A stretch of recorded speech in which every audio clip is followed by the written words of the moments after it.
Hello, ladies and gentlemen. It is your host with the biggest nose, JZ Courtside, coming at y'all today on Wednesday, April 22nd.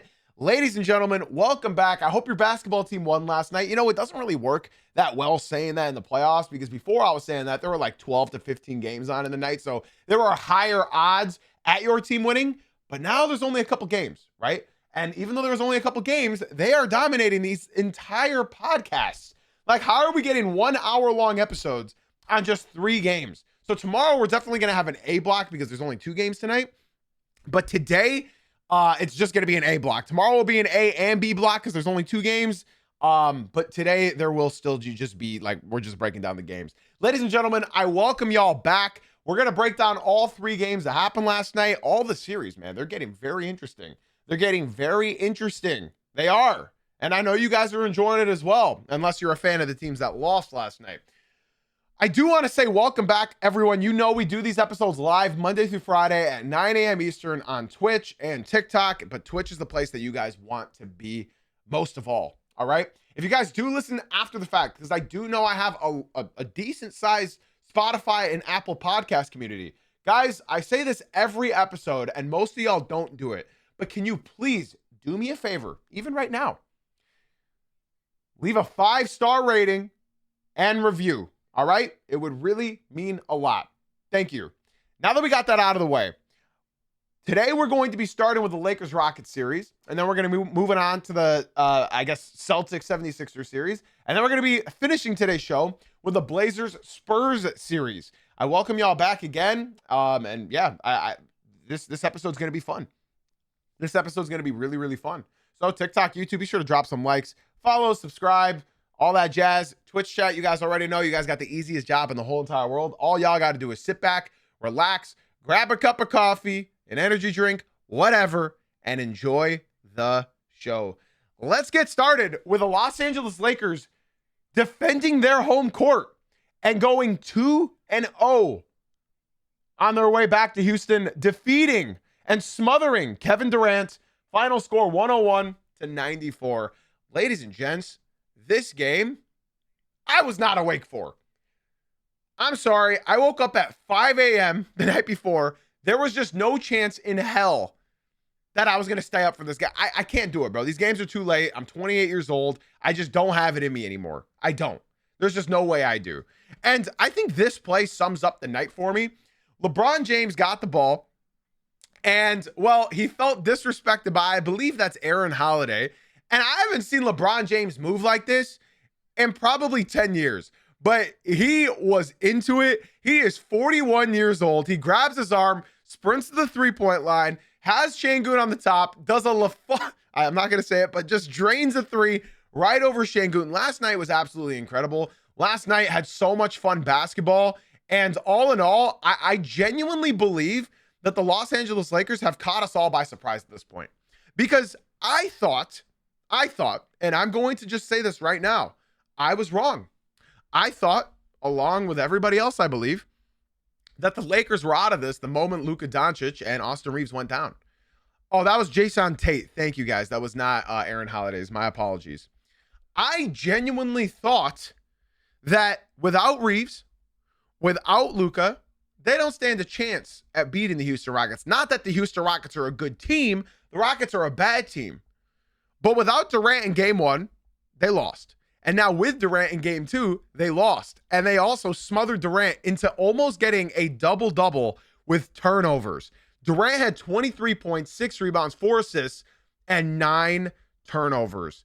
And I would like to say something that's a pretty obvious, like, even if you don't know basketball, this is something that you could point out to somebody that you're watching this game with. So feel free to take my what my eyes saw. Every time Kevin Durant got double teamed, where was it? When you guys saw Kevin Durant get blitzed, where was Kevin Durant on the court when he got doubled? Every single time, it was on the very tippy top of the court, just past half court, which led to turnovers, which led to a bunch of bad shots and bad passes, right? The difference in that is that when Kevin Durant is out high and he's just past half court and he gets blitzed, This happened in the regular season as well. When were those games? In late February or March? I think it was one or the other. When that happens, everybody sees where Durant is, and it's easy to just blitz him, right? Remember, these guys are 6'9", 6'7". I said the thing, blitzing at you. Your vision's going to get a bit covered. Now, if Durant had obvious options to pass to hit a three, this wouldn't be as bad. But they shot 7 for 29 from three. That's 24%. That's honestly been their season average. And on top of that, I would like to mention, ladies and gentlemen, Kevin Durant is in his 17th year. And and I've never seen Durant get double teamed quite like this before. When he was younger, when he was in Oklahoma, he had Westbrook to bring the ball up the court. He had Westbrook to give to when he got doubled. In Golden State, he had Steph Curry, Klay Thompson, Draymond Green, who could all take the ball from him when he gets doubled. Here, he has a Men Thompson who can't shoot. He has Jabari Smith, who's just not quick enough. He has Şengün's, I was going to say something very mean, but Şengün's round body that isn't going to run up all the way to help him. He doesn't have anybody to take that help that he had in his elite teams. So I would like to point something else out with this to counter Kevin Durant's double team. Have you guys noticed last night that they were double teaming LeBron James? They were double teaming 41-year-old LeBron James. Now, the question is, ladies and gentlemen, why did LeBron James only have 3 turnovers? It's quite simple. And this is like, they taught you this in middle school basketball. When you get double teamed past half court, you need to know who you're going to pass to before they actually get that double off. With LeBron James, when he got doubled, it wasn't at the top of the 3-point line. It was in the high post. When LeBron catches it in the high post, what does that mean? Where is everybody else? That means one guy's in the corner. That means another guy's probably cutting behind him for a straight cut to the hoop. That means other people are running around the 3-point line. This is not rocket science. It's not rocket science. If you double LeBron in the high post, there's going to be somebody cutting. There's going to be somebody running and flanking on the 3-point line. If you double at the half court, you're not going to be able to do much unless somebody comes right up to you and help you. So this is not difficult. This is not rocket science. I hope you guys get it. Sorry, I'm saying it for the second time because I hope you guys understood. Yeah, this is just what I mean by, like, if you get that double in the high post, LeBron James is a good enough passer, good enough playmaker, good enough point center, point forward, point center, point guard, whatever you want to call LeBron in his fake positions. He made positionless basketball irrelevant through this. Kevin Durant is basically 7 foot tall. Why do we not have a Men Thompson or Reed Shepherd bringing the ball up the court? Ime Udoka has got to be my least favorite coach in the entire NBA. There's a lot of bad ones out there. Jamal Mosley, with all due respect, he had the best of JB Bickerstaff because he's buns. There's a lot of bad head coaches out there. Remember Derek Fisher? He was a horrible head coach. But Ime Udoka is very, very, very, very, very, very stubborn, and I don't think that he's a great adaptable coach. Reed Shepherd's 3 has not been falling. Reed Shepherd, it's clear that the lights are too bright. He only played, I believe, 11 minutes last night. Reed Shepherd, he played 11 minutes and he was 0 for 4. He shot very badly in the game prior to that as well. It's not working out. It's not working out. And on top of that, he's not going to play Reed Shepherd much anymore because of that. He's their only shooter. He's their only point guard. And he doesn't play defense. And if he's not hitting his shots, it's useless. I just need to show you guys something. And it's sort of disgusting. Please look at this box score right here. Look at this box score in front of you. Look at this box score in front of you. Look at the bench now. Tari Eason, 10 points. Oh, you probably thought, yeah, he probably didn't get that many shots. He was 4 for 14. Look at everybody else. Reed Shepherd, 11 minutes, 0 points. Jayshawn Tate, 9 minutes, 0 points. Aaron Holiday, 7 minutes, 0 points. Clint Capella, 5 minutes, 0 points. It gets worse. You didn't read their field goal attempts. Clint Capella, 0 for 3 in 5 minutes. Aaron Holiday, 0 for 3 in 7 minutes. Jayshawn Tate, 0 for 1 in 9 minutes. Reed Shepherd, 0 for 4 in 11 minutes. Tari Eason in 27 minutes, 4 for 14. Nobody expects this team to be taken serious. None of us expected this team to get taken serious. And that's why this is a big issue with the Houston Rockets. I'm going to go ahead and end the TikTok. If you guys want to watch more, come through to the Twitch. For some weird reason, the TikTok stream didn't get put in the algorithm. So we're just going to go ahead and reset that real quick. Yeah, this is what we're experiencing right now.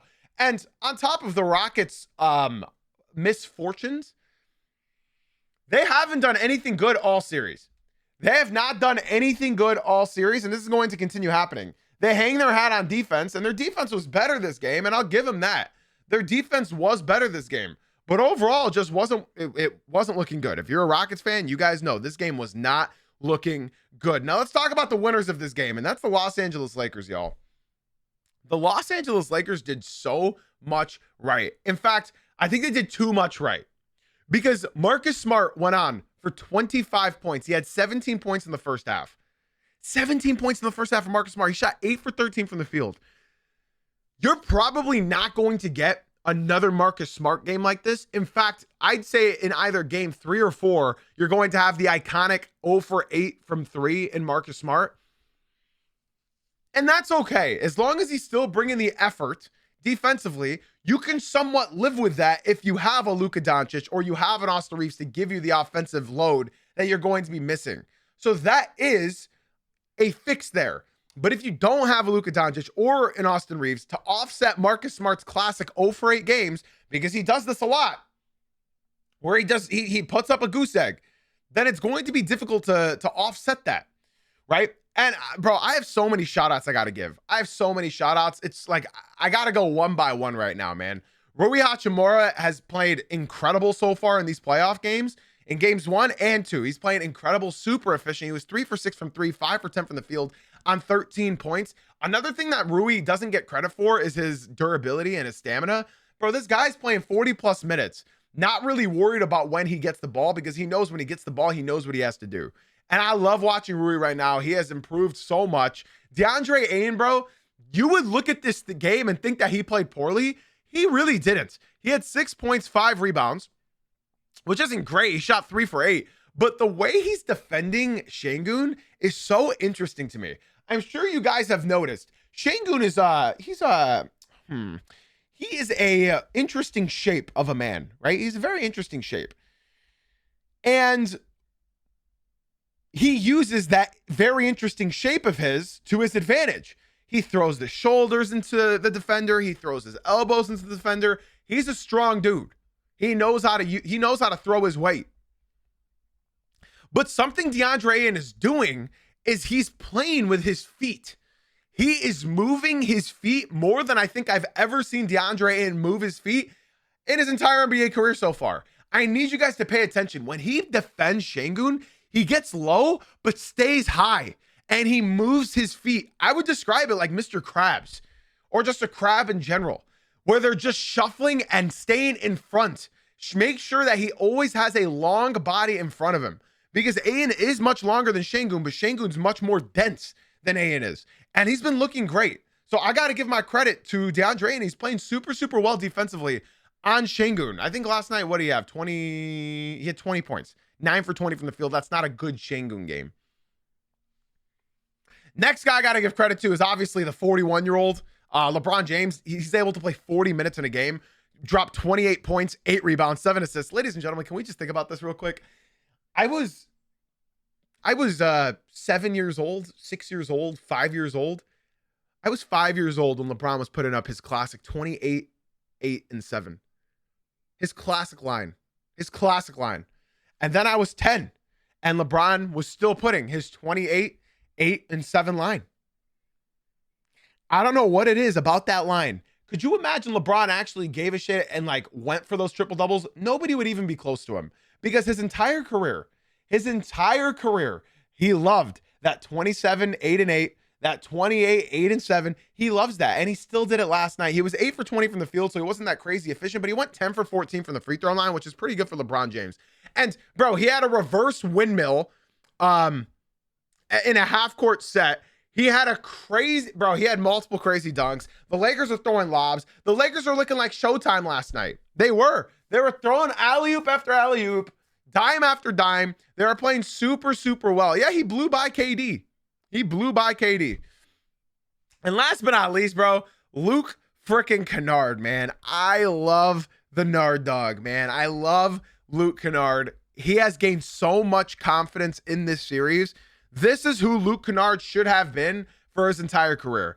And it low-key makes me upset. It low-key makes me very sad thinking about Luke Kennard because his career could have been so much more different. When you think Luke Kennard, the only thing that people think is sharpshooter, right? But you could have been thinking about Luke Kennard as this floor general for his entire career. You could have, but he was never given the keys. He was never given the keys. Not in Detroit, not in Los Angeles, but for the Clippers down the street. Not in Memphis, not in Atlanta. He was never given the keys. And now that he's been given the keys, and JJ Redick has told him, I want you to do this. He has. He's unlocked him. He can handle the ball. He played 42 minutes last night. He's never had an issue. He's never shied away from playing basketball. And he shot 8 for 13 from the field last night and only made 3 threes. He is not just a sharpshooter. He was never given the keys as this player, especially after I believe he had an ACL injury, if you guys can correct me if I'm wrong. Even before his ACL injury, he was never given the reins and allowed to just be unlocked fully. And what I'm seeing him do in LA right now, bro, his mid-range is pure. He can get to the hoop. He's so crafty down below. I love watching Luke and what he's doing right now for the Lakers. I'm so happy how JJ Redick is playing him. He is literally Austin Reeves and Luka in one body right now. Except you know what Luke doesn't do? He doesn't foul bait. Because he knows he's not going to get the calls. He knows he's not going to get the calls. I've never seen Luke Kennard play such inspiring basketball, and it's so much fun. It's so much fun. I love Luke Kennard. I love to see him do well. I always say this, and I gotta say this again. I loved Luke Kennard in Detroit. I just didn't love picking Luke Kennard over Donovan Mitchell. And I think that's very understandable. And you know what? I know a lot of people, and one person in the TikTok right now is saying Luke needs to come back to the Pistons. JB Bickerstaff wouldn't give him the keys to do this. He wouldn't. He would not. No, he'd rather Karis LeVert and Dennis Jenkins dribble the ball for 20 seconds and then force up a shitty-ass shot. He wouldn't give Luke Kennard the ball. He would just make Luke Kennard run off screens and try to get threes. And that's not who Luke Kennard... That is who Luke Kennard can be on 2 or 3 three-point attempts a game. But he's not... There's no point. You want Luke to have the ball in his hands. And right now, he's fully unlocked, and I love to see it. And you know what? Major shout out as well to Jackson Hayes. He was the only guy off the bench that really showed up offensively. He had 6 points, 4 for 5 from free throw, 1 for 2 from the field. He was a plus 12 on the court. He was playing very, very, very inspiring basketball against Alperen Şengün. So shout out Jackson Hayes. Nobody else scored off the bench. Nobody else. Jake LaRavia, 16 minutes, 0 points. Jared Vanderbilt, 14 minutes, 0 points. Bronny James, 3 minutes, 0 points. So to see what the Lakers starters did, man, it's incredible. It's incredible. And to see what the Rockets are doing right now, you should be worried, Rockets fans. I know they lost the game, their away games, and you're technically supposed to, but Rockets fans should be worried because I've said it once. I'm going to say it again, and I'm going to say it till the end of the time. I was not expecting the Lakers to play actual team basketball. And that's where I was not expecting Luke Kennard to be unlocked like this. I was not expecting Marcus Smart to have a legacy game in game 2. I was not expecting any of this stuff. So to see what they're doing, Lakers fans, I apologize. This is very fun basketball. And I've said it all year long. I've said it all year long about the Pistons, about the Spurs, but I'm going to say it about the Lakers right now because it's true. You guys are without Luka Doncic and Austin Reeves. Right now, you are playing with what I like to call house money. You got nothing to lose. So they're going out there, they're hooping, they're balling, and in any win you can get, this is awesome. And I said it before, but even with Luka and Austin Reeves, I still believe that the only team they could beat in the playoffs was the Houston Rockets and the Timberwolves because they were playing poorly. I didn't believe they could really beat anybody else. But right now, without Luka and without Reeves, I mean, hey, they're up 2-0 right now. The proof is in the pudding, y'all. The proof is in the pudding. Somebody in the TikTok asked, you still think Rockets got this series? I don't know. I'm going to say I don't think so. Not with how they're playing. And for my Lakers fans that are surprised by what I'm saying, you shouldn't be, because I've been rooting for y'all. The reason why I'm hard on some of these teams throughout the regular season is because I expect much more. You know, I was hard on the Orlando Magic because I expected much more. It's not because I hate them. I just expect much more. I was hard on the Los Angeles Lakers. I didn't hate them. It's because I expected much more. So to see these teams that I was critical about all season long, it makes my heart, it makes my heart warm, man. It makes my heart warm to know that I was right, in a sense, that these two teams were way better than they were displaying on the court. Hell, I'll throw the Timberwolves in there too. I'll throw the Timberwolves in that category as well. They were another team that I was being very, very rude to. So I like to see it, man. And you know, this is a great comment. This is a great comment on my Twitch stream. This is a great comment on my Twitch stream. TikTok, if you guys want to talk with me, talk with the rest of my community, and you want to enjoy a much better viewing experience, be sure to come through to the Twitch stream, Jay-Z Uncut on Twitch. Be sure to join the Discord, Jay Wade. I'd like to give a couple shout outs. Sparking and Jay Wade, thank you guys so much for the follows on Twitch. I appreciate you, boys. Welcome to the better stream, the Twitch stream. Happy to have y'all. Remember, guys, if you watch 3 Twitch streams in a row, I will personally gift you a $5 subscription, so you no longer get ads in the Twitch stream. Jay Wade said, Katie's been in the league for almost 20 years and still hasn't read a double team. Yikes. No, that's not true. And I see this tweet circulating around the internet a lot. So I know it's not like an original comment, Jay Wade, but since it's valuable to this topic that we're on right now, I do have to say the double teams that he had previous, he had Steph Curry to help him. The double teams he had previous, he had James Harden and Kyrie Irving to help him. The double teams before this, he had Russell Westbrook to help him. The double teams before this, he had Devin Booker to help him. So to say that he hasn't read these double teams, back in the day, Durant was getting double teamed on the wing, and it was fine. You had Westbrook and Curry to just, you couldn't double team him. You couldn't double team him. So now he's in year 17 and he's getting double teamed because they know he's the only go-to scorer on this entire roster. So it doesn't surprise me. It does not surprise me. What also doesn't surprise me at this point in the season, I know Reed Shepherd is not shooting well in the playoffs. I know that. But the fact is, he is quite literally one of 2 of your ball handlers that you have on your roster right now. Ime Udoka, you couldn't lead the Boston Celtics to a championship. You couldn't help yourself from cheating on your wife. Why did any of us think that we could trust you to lead the Houston Rockets? Why? Why did we think that? Reed Shepherd is quite literally one of 2 of your only ball handlers, and yet you only play him 11 minutes in a playoff game, and you're expecting any different result? He is quite literally one of the most incompetent, stubborn head coaches in the NBA right now. I know Reed Shepherd's not shooting well, so tell Reed to get everybody else involved. Why is it you're playing 11 minutes? He had 3 assists in those 11 minutes. Reed Shepherd was a +1 on the court. The only other 2 players that were +1s were Alperen Şengün and Amen Thompson. He was a +1 last night. He had 3 assists in 11 minutes. And yet you do not play him.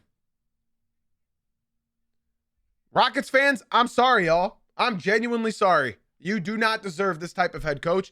You don't deserve FVV getting hurt. You don't deserve Steven Adams getting hurt. This is tough, man.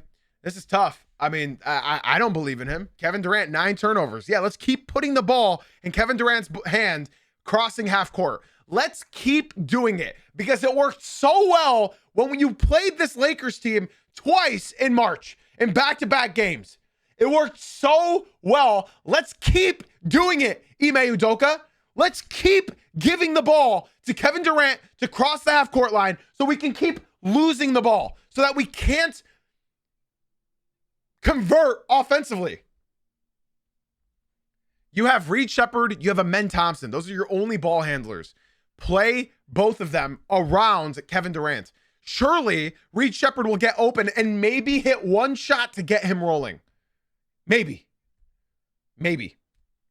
Ladies and gentlemen, that's going to do it for that series. Let's go ahead and move on. In fact, I'm going to take a poll real quick. What game would you guys like for me to cover first? 76ers Celtics or Blazers Spurs? I'll give you guys about 15 seconds to respond, just so that we're not waiting a whole lot longer. In that time that we're waiting for me to see all the responses, TikTok, now is the perfect time to swing on into the Twitch stream. That's Jay-Z Uncut on Twitch. The link is in my bio. It's a much better viewing experience over here, y'all. And for those of you who say, I don't like ads, guess what? If you watch 3 Twitch streams in a row, I will personally gift you a $5 subscription so you no longer get ads. Now's the perfect time to come through, guys. That's Jay-Z Uncut on Twitch. The link is in my bio. I'm seeing a lot of Sixers Celtics, so that's what we're going to go ahead and roll with, all right? Our first game up is the Boston Celtics falling in Boston. And the 76ers defeated them. And honestly, I was going to put steal a win, but then I was like, they didn't really steal a win. But then I was like, you know what? They kind of stole a win because it was in Boston. Boston's supposed to win, right? Final score, 111-97. That's ultimately why I rolled with that. Thank you for coming to my little rant about how I make these headlines here on Twitch.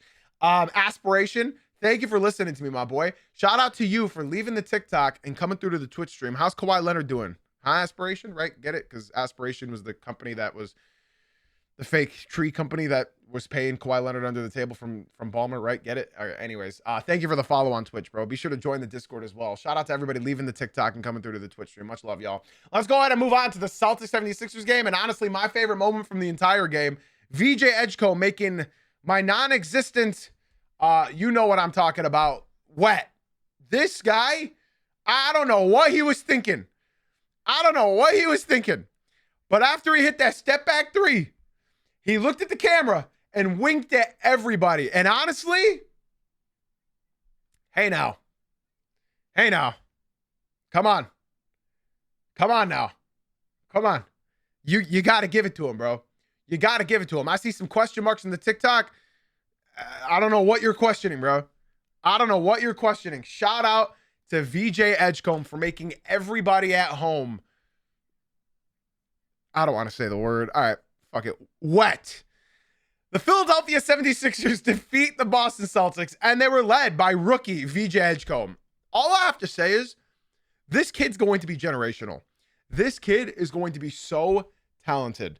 We said it at the beginning of the year that, I mean, didn't he have like 30 points in his debut? Someone correct me if I'm wrong, Sixers fans in the crowd. Didn't he have like 30 in his debut? He had 34 in his debut game as a rookie.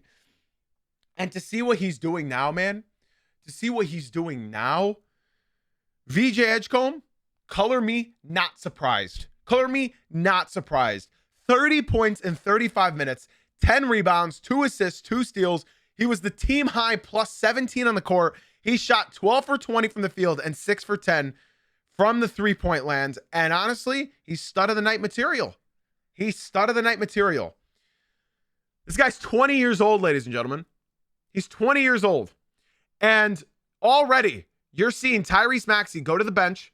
And in that time, VJ Edgecombe was demanding the ball and running the floor.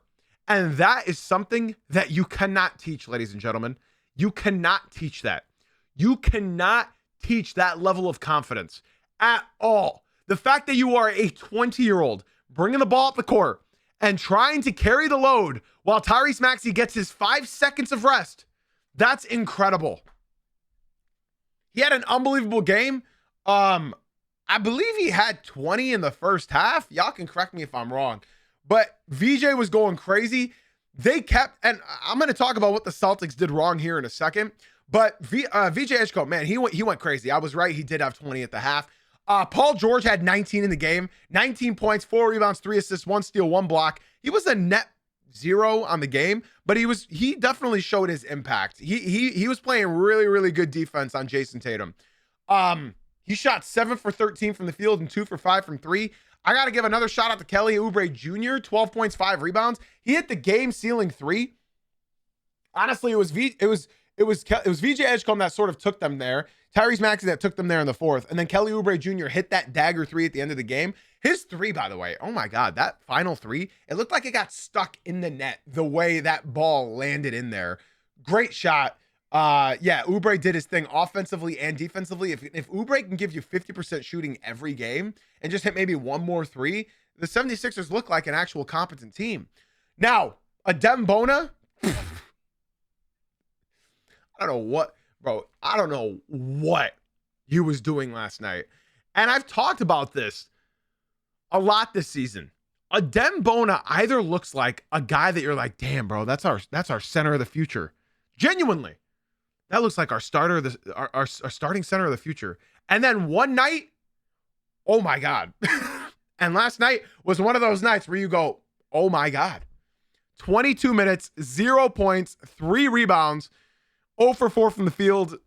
Not a good look. And I'll be honest, y'all, Tyrese Maxey was not having a good game. It was mostly the second half where Tyrese Maxey started to finally click. Look, he's getting burnt out. I don't know how much longer his legs can take. He's playing 40 minutes. He played the most minutes by anybody in the entire NBA league, right? Entire NBA season. He had 29 points, 9 assists, 4 rebounds, and he shot 11 for 28 from the field, which is not a good game. In fact, it was a bad first half. And I'll talk about what the Celtics did so wrong, but first I gotta give it to my baby, the big penguin, Andre Drummond, in 26 minutes, looking like prime Andre Drummond, better than prime Andre Drummond. He had 10 points, 8 rebounds, 3 of them offensive, doing Andre Drummond things, 2 assists, point center now, 1 steal, plus 12 on the court, second highest on the team. He was 4 for 4 from the field and 1 for 1 from 3-point land. He hit the 3 and pointed right at the Celtics bench. Andre freaking Drummond, man. Here's the thing about Andre. They were attacking him all game. Jaylen Brown was attacking him. Tatum was attacking him. Pritchard was attacking him. Derek White was attacking him. They were attacking him all game. Andre Drummond has never been a good defender. He's just always been a big body. Andre Drummond has never been a good defender. Andre Drummond has always struggled with his mental. Anytime he's got a slow start, you better pray to God that Drummond hits something and decides to actually play basketball. And last night, and what Drummond has somewhat done most of the season, is he's looked engaged. And this is honestly the most engaged I've seen Andre Drummond across an entire season. He played phenomenally. Every minute he was on the court, he hit a huge putback on Tyrese Maxey's. It was near the end of the game when the Sixers went on a run that sort of clinched the game. Tyrese Maxey just bolted past everybody, put up a bad layup, but it may as well be as good as an assist. It may as well be an assist because Andre Drummond easily jumped up and put that right back into the hoop. Drummond is playing incredible. I love it. One play that really pissed me off, and I want to know if this pissed y'all off too, bro. Justin Edwards. Now, I understand why he did it, but it still pissed me the hell off. Something that Andre Drummond used to always do on the Pistons is he was a very bad defender. Like I said, Drummond was a horrible defender in the paint. But Drummond was always a very good defender on the perimeter. And a lot of times in Detroit, when he was there for 10 years, Drummond would always get an interception and go coast to coast, and George Blaha would scream, and a dynamite dunk by Andre Drummond. Well, Drummond did that in this game. He got a steal, he got an interception, tipped the ball up, and Justin Edwards decided to get the ball on that fast break and go coast to coast. He didn't pass to Drummond. Drummond got the tip, got the steal, and ran with Justin Edwards. Because what do? What is the famous saying when your center does something incredible on the defensive end? Well, everybody knows the saying. I preach the saying because I have always played big man, but you reward the big man, bro. You reward the big man. And I understand why Justin Edwards didn't. As a shooter, Justin Edwards just needs to see the ball go in the hoop. And that gives him the confidence to make his next shot. Well, he missed his next 2 shots, but he did hit in a 3 in the second half. So maybe that layup had some sort of impact, but at the same time, you got to reward your big man, bro. Dre just ran coast to coast. Dre's a big body, man, and he just ran, got the steal. You should have helped him out. Quentin Grimes has been bad, but I mean, we all sort of expected this. Quentin Grimes is a major regular season player. And yeah, man, the Sixers did everything right. And that's the difference between game 1 and game 2. The Sixers shot chart in game 1 looked horrible. And this shot chart, I can just show everybody right here, bro. They were hitting everything. They shot 48% from the field and 49% from 3. the Sixers are not going to lose a game like this. And you know why they had 19 open threes? Because that was the number. 19 threes they hit last night, and 19 of them were wide open. Do you know why? The Celtics did something that you don't typically do in 2026. They played drop coverage. Jay-Z, what's drop coverage? I'll explain. Let's say Andre Drummond, I'm just going to use an exact example of what happened. Andre Drummond sets a screen for Tyrese Maxey. He's a big body. Derek White goes over the screen. But Keita stays in the paint to cut off the lane from Tyrese Maxey.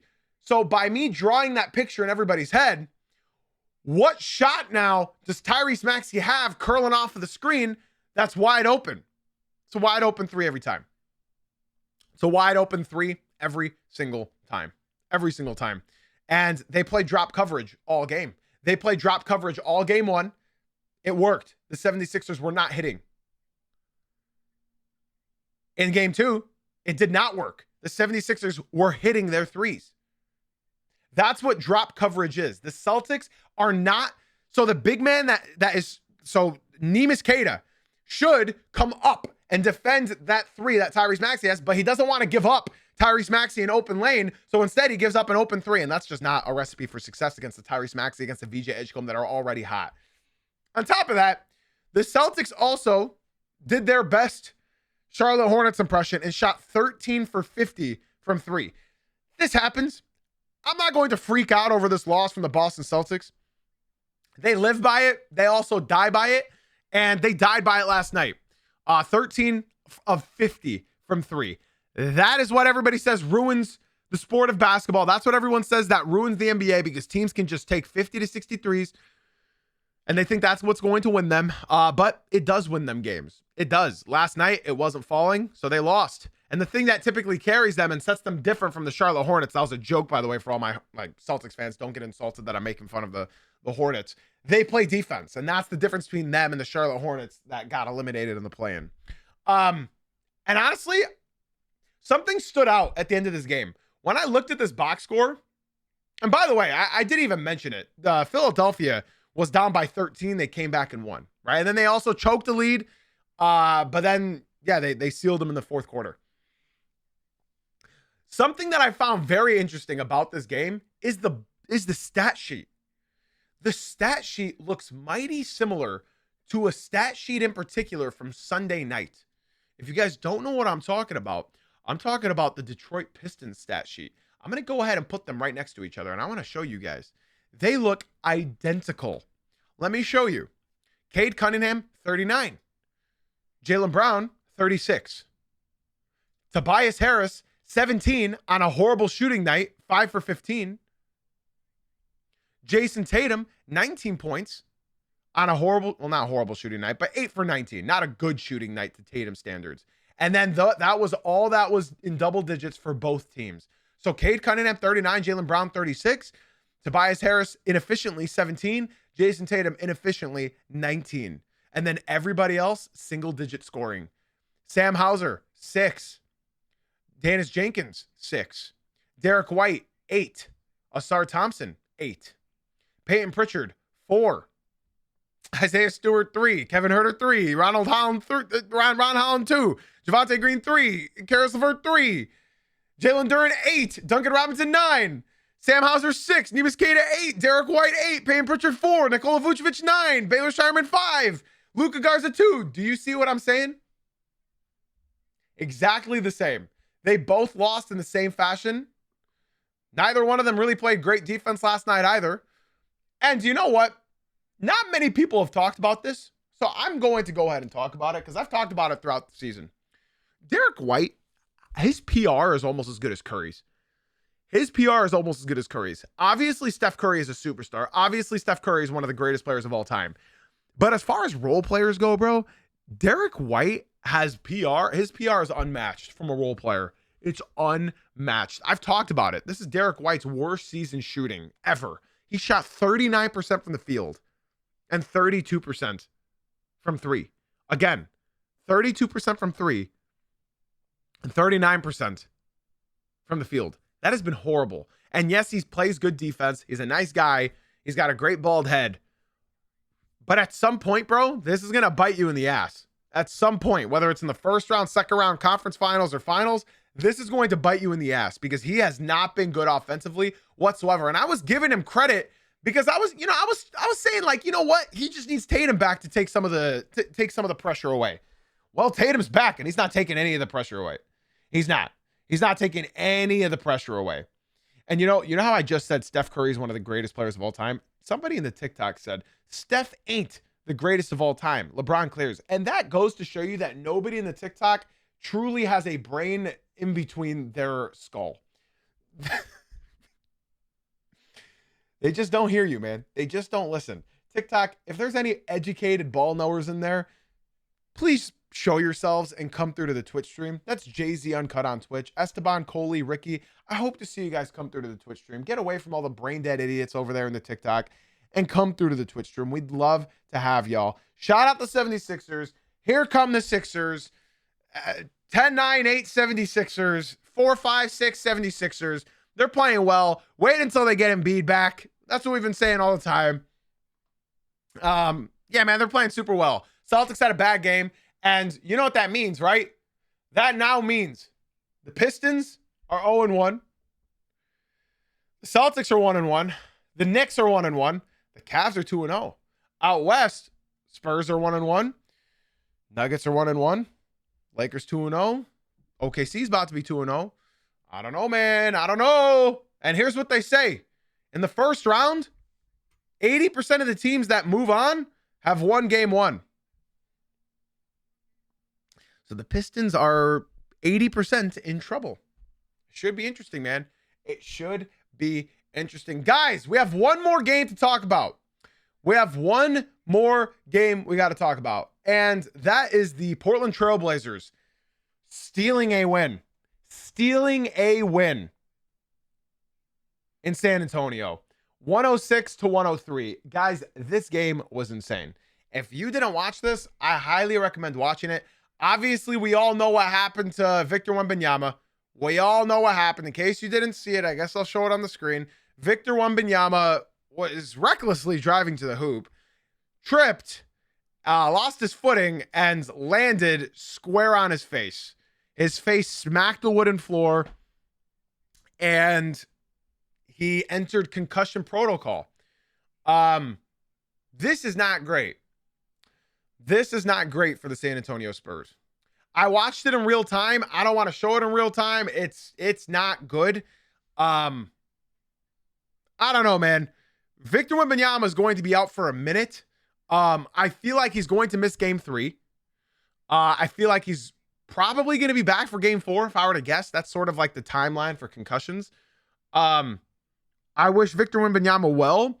I wouldn't worry too much if I was a Spurs fan. Your team is still capable of winning. I think just losing Wemby, it sort of like shifted the focus towards the Blazers. And here's the thing, bro. Here's the thing about the Portland Trail Blazers. They were down by 14 with 8 minutes left in the game. I'm going to repeat myself. The Blazers were down 14 with 8 minutes left in the game. And they came back and won. And I got to just give some credit, man. Drew Holiday, bro. The fourth quarter was all Drew Holiday, Scoot Henderson, and the Time Lord Robert Williams, bro. That was one game. That was a sight. It was awesome. I had so much fun watching this. I loved it. I loved every aspect of it. The Time Lord had a great game. 23 minutes, 11 points, 9 rebounds, 4 assists, 1 steal, 2 blocks, plus 13, and he was 5 for 6 from the field, 1 for 2 from 3. In fact, he airballed a 3 late in the game, and I forgot who got the offensive rebound, but they still converted on it, so it may as well have been good for an assist. Yeah, the Spurs missed a good amount of free throws. They missed 8 free throws, but the Blazers also missed 6 free throws as well, so that's not the only thing. But yeah, man, the Blazers played a really together game. Scoot Henderson, by the way, I got to talk about him, man. Yeah, that's right. Drew Holiday got that rebound off the air ball. Scoot Henderson has impressed the hell out of me.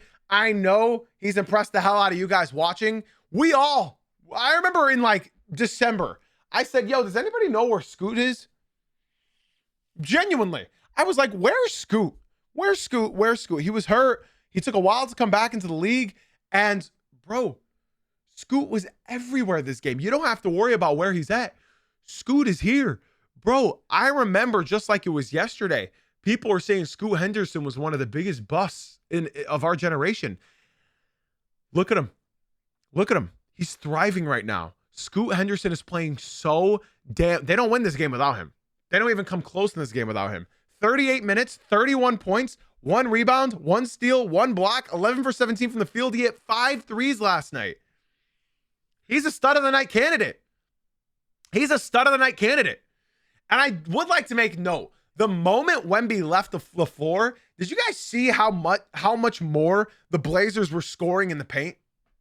The moment the skyscraper was removed from this game, the Blazers were attacking the hole. They were attacking it.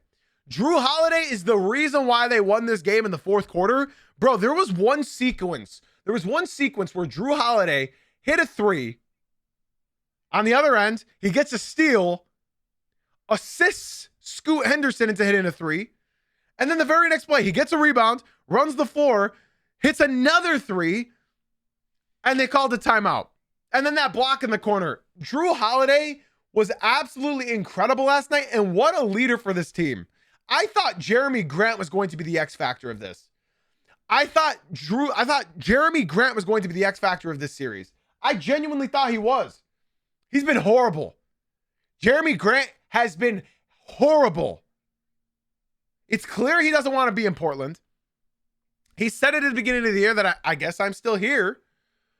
20 minutes, 5 points, 1 for 8 from the field from Jeremy Grant. He has been horrible. Shaedon Sharpe off the bench, only 13 minutes, but he had 9 points. Man, what a game, bro. And then Toumani Camara hit those 2 clutch threes, right? And then he hit the clutch free throws as well. That sealed the game. Forced Devin Vassell to hit that tough-ass 3. He missed it just an inch too long, and the Blazers won. It was unbelievable. Bro, this is a crazy game. Denny Avdia had another bad game, or not another bad game, but 14 points, 4 rebounds, 3 assists, 5 for 13 from the field. But bro, this game was all about Drew Holiday stepping up in the end of this game, dog. He had 16 points, 5 rebounds, 9 assists, 1 steal, 2 blocks. They don't win this game without Drew. They do not win this game without Drew. And I think that's a great point to make, that Denny was a decoy. He looked like a decoy here. I'd like to give a special shout out to Top Shelf. Top Shelf, thank you so much for leaving the TikTok and coming through to the Twitch stream. I appreciate you very much. TikTok, now is the best time to come through to the Twitch. That's Jay-Z Uncut on Twitch. Remember, if you guys watch 3 Twitch streams in a row, I will gift you a $5 subscription so you no longer get ads. Now, we've talked about what the Blazers did well. We got to talk about what the Spurs did wrong. They lost Dylan Harper. Actually, no, I think Dylan Harper played the rest of the game, right? It was Harrison Barnes and Victor Wembanyama that they lost throughout this game, right? My point being is they played. Yeah, I knew Harper came back, but Harrison Barnes and Wemby left the game. Bro, this game is why I always said De'Aaron Fox hit a lick with his NBA contract, man. 17 points, 4 assists, 2 rebounds, 6 for 16 from the field. There's times throughout the season where I know my Spurs fans are like punching air because De'Aaron Fox forgets that he has a alien on his team, and he just goes and he pulls up for mid-ranges. He puts up these garbage-ass floaters. He puts up unnecessary threes. When you have Victor Wembanyama like wide open in the corner, or Victor Wembanyama wide open down in the paint. But most times, De'Aaron Fox can hone in his aggressiveness and set up everybody else. Last night, he took it in his hands, and honestly, he started the third quarter really well. And I always mention this joke, but De'Aaron Fox, I don't know what he did to any of these commentators that commentate these games, but every single game I watch of this guy, a commentator says, this is De'Aaron Fox. You got to imagine the ball's going to him and to end this game. He's a former clutch player of the year. My brother in Christ, let that thing go. It's like that Gucci backpack that's hanging by a thread meme. Let that shit go. That was, 6 years ago now? 5 years ago? Let that shit go. It's over. De'Aaron Fox did not have a good game. He was a minus 14 on the court. Julian Champagnie, he was okay when Wemby was in. I can't remember if he scored after Wemby was out. Devin Vassell, 6 for 16, 0 for 5 from 3. And I called that this would happen in the playoffs. I called that this would happen in the playoffs. Spurs fans, you guys remember. Stephon Castle, he was forcing it, 7 for 20 from the field. You gotta expect somebody to take these shots. He wasn't efficient, but somebody's got to take these shots. And the more I watch Stephon Castle, the more I love him. So I don't want to say anything negative about him. I mean, he was playing well. It's just his shot wasn't falling. It's tough. They were all forcing they're all forcing it. 7 for 20 for Stephon Castle, 6 for 16 for De'Aaron Fox, 6 for 16 for Devin Vassell. And Luke Kornet had a good game. Dylan Harper was having a good game. Keldon Johnson had another quiet game. Carter Bryant was surprisingly, decent. But yeah, it's not looking good, bro. It's not looking good. They need Wemby back. My thing is that I said about the Spurs is that you can't rely. This is the playoffs, Grand Pooba. This is the playoffs, my brother. You're saying he can't buy a whistle while driving aggressively. This is the playoffs, my boy. Welcome to the playoffs. This is his first playoffs that he's in. They're not going to be calling that whistle all willy-nilly.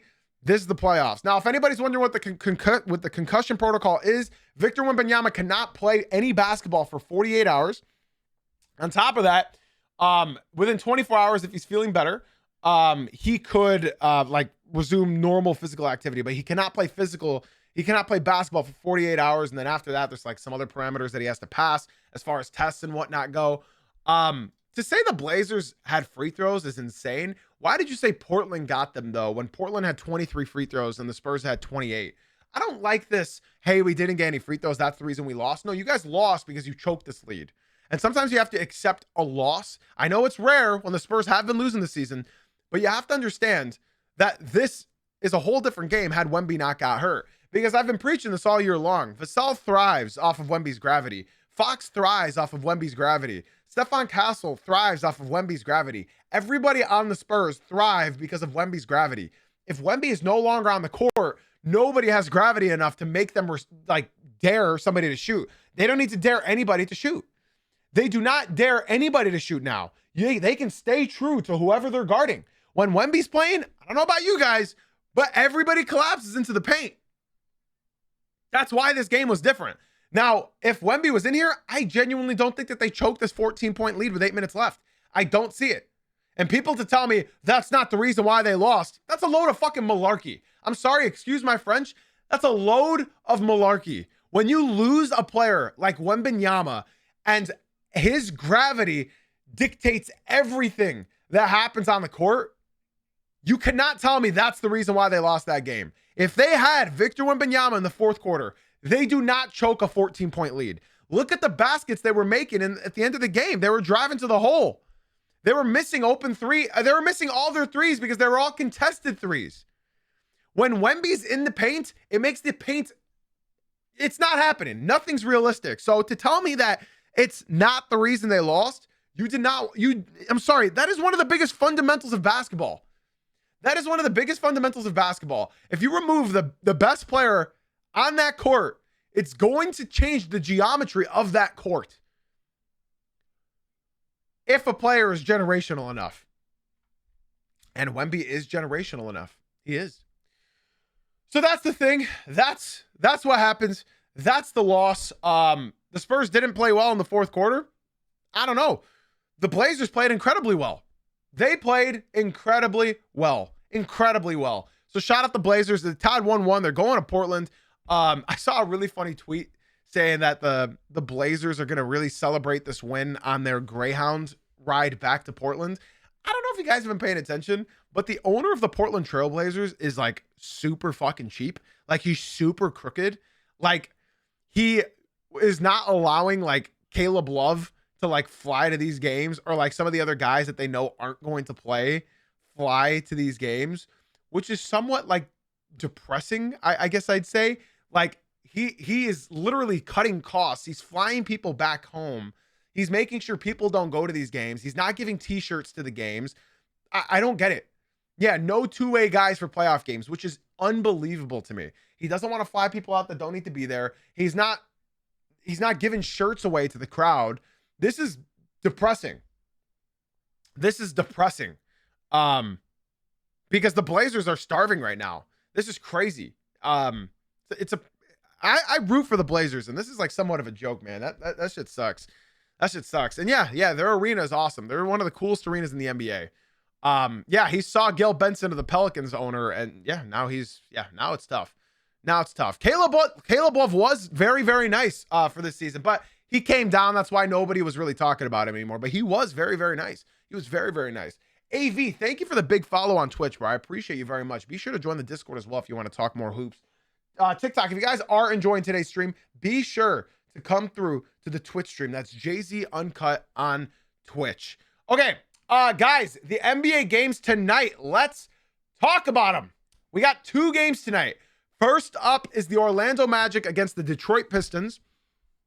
The Pistons threaten to play basketball again tonight.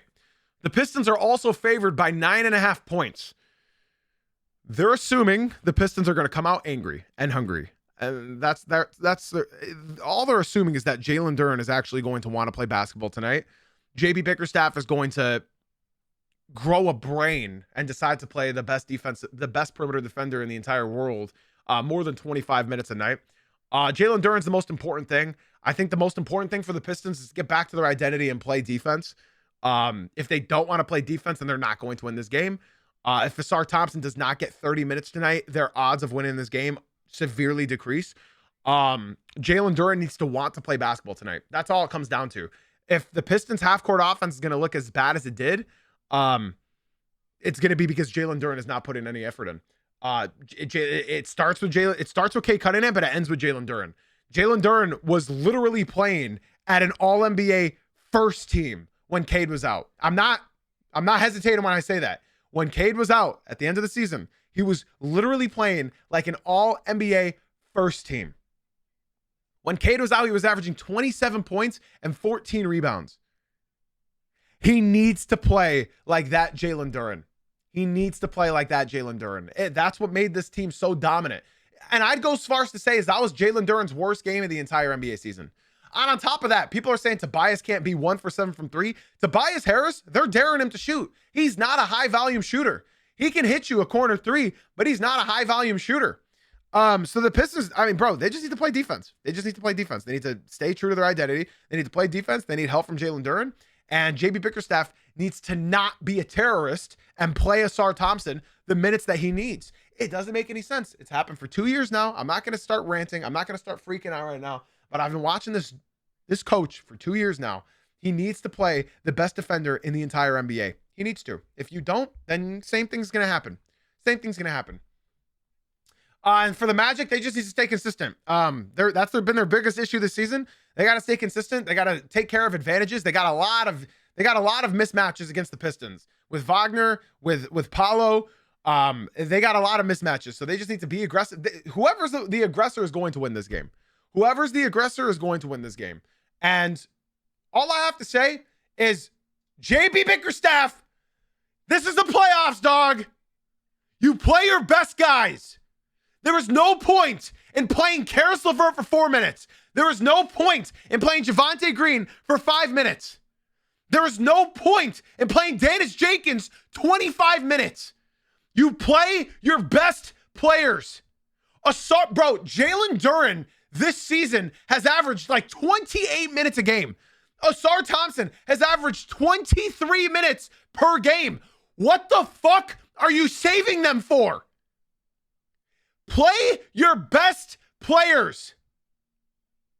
You saved them for the playoffs. Play them. Isaiah Stewart and Ausar Thompson played a combined 14 minutes in the second half. Isaiah Stewart was the lone positive player on Sunday. That's what I have to say. As far as the other game, Oklahoma City Thunder and the Phoenix Suns, well, the Thunder are favored by 19.5 points. Need I say anything else? Does anybody have the Suns winning? Anybody? Anybody got the Suns winning? Anybody? Hello? 19.5 point favorites. Does anybody have the Suns? I guess not. I don't. Okay. Yeah, we're just going to go ahead and move on. I think we all know where this series is headed. Guys, my stud of the night last night, it was very tough for me to pick. It was very tough for me to pick. Very, very, very tough. I forgot to change the text. It was very tough. Between VJ Edgecombe, between Scoot Henderson, it was extremely tough. And I hope my decision doesn't make anybody upset. VJ Edgecombe had 30. Scoot Henderson had 31. But I ultimately gave it to Mr. VJ Edgecombe, scoring 30 points as a rookie, as a 7th seed, as a rookie against the Boston Celtics. VJ Edgecombe is my stud of the night. In 35 minutes, he played 30 points, 10 rebounds, 4 of them offensive, 2 assists, 2 steals. He was a team high plus 17 on the court. He led the floor in the 8 minutes that Tyrese Maxey was out. He was 12 for 20 from the field and 6 for 10 from 3. If he continues to do this, they could swing this series a little bit, bro. They could. Unfortunately for them, dating back to 2018, the Boston Celtics are 2-5 in game 2. So maybe that stat holds up. I don't know, man. All I can tell y'all is VJ Edgecombe is my stud of the night last night. He did absolutely phenomenal. And then on top of all of that, you know, I've shown the clip already, but him winking at the camera, bro, I mean, that's all I needed to say. That's all I needed to see for me to pick him as my stud of the night. He was incredible. He was incredible. If they play drop coverage again, I believe they could steal another game, but they just got to hit the shots, bro. They just got to hit the shots. Game 1, they didn't. Game 2, they did. Ladies and gentlemen, that is going to do it for today's episode. Podcast listeners, be sure to leave a 5-star rating and review. TikTok chat. We are still live on Twitch, y'all. We are still live on Twitch. If you guys want more stream, swing on into the Twitch stream right now. If you watch 3 Twitch streams in a row, I will personally gift you a $5 subscription so you no longer get ads tonight. Ladies and gentlemen, boys and girls, I got nothing left to say today. That was an hour episode on 3 games. Thank you for being here. Thank you for being you. And as always, guys, thank you for watching/listening. Twitch chat, stick around. And yeah, TikTok, YouTube, be sure to drop some likes, follows, all that jazz. And be sure to swing on into the Twitch stream, everybody. I love y'all so very much. Have a beautiful rest of your day, everyone.